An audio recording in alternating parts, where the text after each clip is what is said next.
Sejam bem-vindos, pessoal, a mais uma aula aqui do nosso curso, e essa aula falaremos sobre VAR, Backtest, Stress Test e Stop Loss. Mais um monte de nome em inglês para a coleção dos nomes em inglês que a gente já viu até agora. Mas já adianto para vocês que é bem tranquilo e a partir de uma historinha a gente consegue entender todas essas ferramentas. Basicamente aqui nessa aula, o que a gente está falando quando a gente fala de VAR, né, que é Value at Risk, Backtest, Stress Test, Stop Loss? Na verdade, a gente está falando do gerenciamento de risco de uma carteira. Você já parou para pensar como que um gestor faz a gestão do risco de uma carteira de investimentos, né, de um fundo de investimentos? Ele precisa utilizar várias ferramentas para isso. E uma dessas ferramentas são essas, tá? São essas 4 que nós vamos ver a partir de agora. Vamos lá. Gestão de riscos de carteiras. Primeira ferramenta que nós vamos falar é o VAR. O Value at Risk. Esse VAR aqui não é aquele VAR do futebol não, é o Value at Risk, é o valor que está em risco. Como assim, Lucas? Quando você está olhando lá o regulamento de um fundo de investimento, você vai se deparar com a seguinte informação. O VAR da carteira de ativos desse fundo de investimentos é de 1% para cada dia com 95% de confiança. Aí você olha aquilo e fica, putz, como assim? Não entendi nada. O que é o VAR, pessoal? O VAR ele vai falar a perda máxima da carteira de ativos dado um determinado tempo em um grau de confiança. Então, por exemplo, se o VAR é de 2%, com 95% de confiança, significa que a perda máxima da minha carteira é de 2% em um dia, com um grau de 95% de confiança. Então, a probabilidade desse evento acontecer é de 95% de certeza. E de onde que vem esse 95% de certeza? Exatamente, lá da distribuição normal. Lembra que a gente falou de distribuição normal, onde a gente tem aquela curva de Gauss, dado uma média, a gente adiciona mais um desvio padrão ou 2 desvios padrões para a gente achar a probabilidade de um determinado evento acontecer? É basicamente isso. Ele vai dar a probabilidade da perda máxima de uma carteira dado um grau de confiança, dado um intervalo de confiança. Então, 95% a gente sabe, né? Só relembrando, né? Que você pega a média mais 2 desvios padrões, eu tenho um grau de confiança de 95%. Se eu pego média mais um desvio padrão, 68%. 3 desvios padrões, 99%.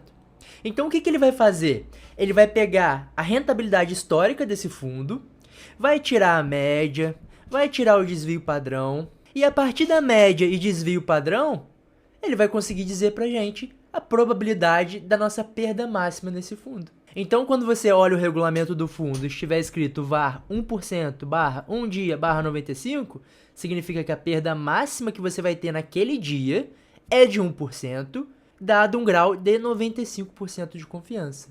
Isso acontece em condições normais de mercado, sem ser em condições de crise. Em condições normais, em 95% das vezes, você vai perder só 1% no máximo por dia. E aí, beleza. Vamos supor que a minha carteira, ela possui ações da empresa A, ação da empresa B, ação da empresa B, ação da empresa C, ação da empresa D, títulos públicos federais, debêntures, enfim, ela possui vários ativos. Então, a partir desses ativos, ele consegue tirar a média de retorno histórico desses ativos e o desvio padrão. E aí ele fala, por exemplo, que o VAR é de 1% por dia, dado um grau de 95% de confiança. Só que o gestor desse fundo, por exemplo, ele precisa manter um determinado nível de alocação, né? Por exemplo, se é um fundo de ações, ele precisa no mínimo 67% do patrimônio líquido desse fundo em ações. Então, se tiver mais alocações nesse fundo, se tiver mais cotistas entrando nesse fundo, significa que o gestor precisa comprar novos ativos. E se ele compra novos ativos, ele vai precisar alterar a composição da carteira desse fundo. Então, vamos supor, ele compra, sei lá, mais uma NTNB, ele compra ações da empresa Y, ou ele compra uma LCI, uma LCA, ele vai compondo a carteira. Só que enquanto ele vai comprando e vendendo, a rentabilidade muda. Logo, se a rentabilidade muda, vai mudar a minha média, vai mudar o meu desvio padrão e vai mudar também o VAR. Só que o VAR, ele não pode ser alterado. Se está escrito lá que o VAR é de 1%, dado 95% de confiança, o gestor precisa respeitar isso, porque está escrito no regulamento do fundo. Então, é necessário que existam testes periódicos dessa modelagem de risco. E aí surge a necessidade de mais uma ferramenta, chamada de backtesting, que nada mais vai do que validar o VAR com base nos dados históricos. Então ele vai ir testando todos os dias com base nos dados históricos desse fundo, da carteira desse fundo, ele vai voltar para testar, ó. Voltar, back, testing, testar. Então ele vai voltar para testar todos os dias para ver se realmente esse fundo está respeitando o que está no regulamento, o VAR de 1%. Então o backtesting, ele é uma validação do modelo de risco chamado VAR, tá? Beleza. E aí, o backtesting notou que o VAR foi para 2%. Acendeu um alerta. E agora? Gestor, o VAR aqui deu 2%, você precisa fazer alguma coisa. O que o gestor tem que fazer? Buscar se proteger no mercado. Buscar vender alguns ativos, reduzir a alocação em outros ativos, ir no mercado futuro, ir no mercado de swap, fazer algum tipo de proteção. E esse mecanismo de proteção é chamado de stop loss. O stop loss nada mais é do que parar a perda. E esse mecanismo é ativado quando excede os limites estabelecidos pelo VAR. E para isso, o gestor precisa controlar o risco da operação e limitar essas perdas, né? Fazendo hedge no mercado. Então, provavelmente, se você já fez day trade, se você já operou no mercado, você já ouviu dessa palavrinha aqui, stop loss, que na verdade é uma ferramenta de controle de risco, onde você limita suas perdas para fazer jus à sua gestão de risco, né? Beleza. Só que, até agora, a gente falou desses 95% de confiança aqui. Tá tudo normal, o mercado tá normal, a perda máxima que eu tenho em condições normais de mercado é de 1%. Só que, e os outros 5% que restaram aqui? Como que eu sei quanto que eu vou perder nesses 5% aqui? Né? Porque aqui é 95% de confiança, eu vou perder 1%. Nesses 5% aqui, pode ser que eu perca 100% do meu patrimônio, 50% do meu patrimônio. E aí surge a necessidade de um stress test.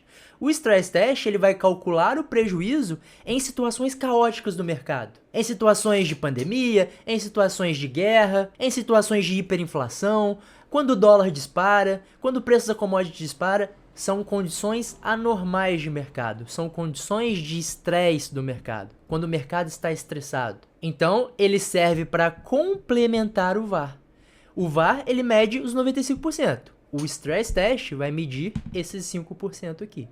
Então, é o tamanho das perdas da carteira em cenários além do limite do VAR. Para isso, o gestor precisa executar um teste de estresse da carteira. Beleza? Então, essas são as ferramentas, algumas das ferramentas utilizadas pelos gestores, pelos administradores, né, por um fundo de investimento para fazer a gestão de risco de uma carteira. O Value at Risk, perda máxima dentro de um dia, dado um grau de confiança. Para testar isso, eu preciso fazer, a partir dos dados históricos, uma validação, fazer um teste diário disso, e eu utilizo o backtesting. Se eu estou perdendo mais do que o VAR determinou, eu aciono o stop loss. E para eu ter a noção de quanto eu vou perder nos outros 5%, eu faço o stress test. Beleza? E é isso que vai cair na sua prova. O que é o VAR, o que é o backtest, o que é o stop loss e o que é o stress test. Combinado? Bora fazer exercício para não ficar muito repetitivo? Vamos lá. Como cai na prova? E aqui, questão de prova. O que é o VAR? O VAR, com relação ao Value at Risk, assinar a alternativa correta. E o VAR nada mais é do que a perda máxima que o investidor pode ter com um determinado nível de confiança. Letra A resposta da nossa questão. Significa o retorno máximo que o investidor pode ter? Não, aqui não estou falando de retorno, aqui eu estou falando de perdas. Significa a média histórica de oscilação de um ativo? Não, também não. Letra D. Significa o quanto o investidor terá de retorno a partir de um determinado valor investido? Não, né? Para a gente precificar retorno, a gente utiliza lá KPM, APT e outros modelos de precificação. Não, não tem nada a ver com o VAR aqui. O VAR, ele fala a nossa perda máxima. Beleza? Espero que tenha entendido e vejo vocês na nossa próxima aula. Um abraço.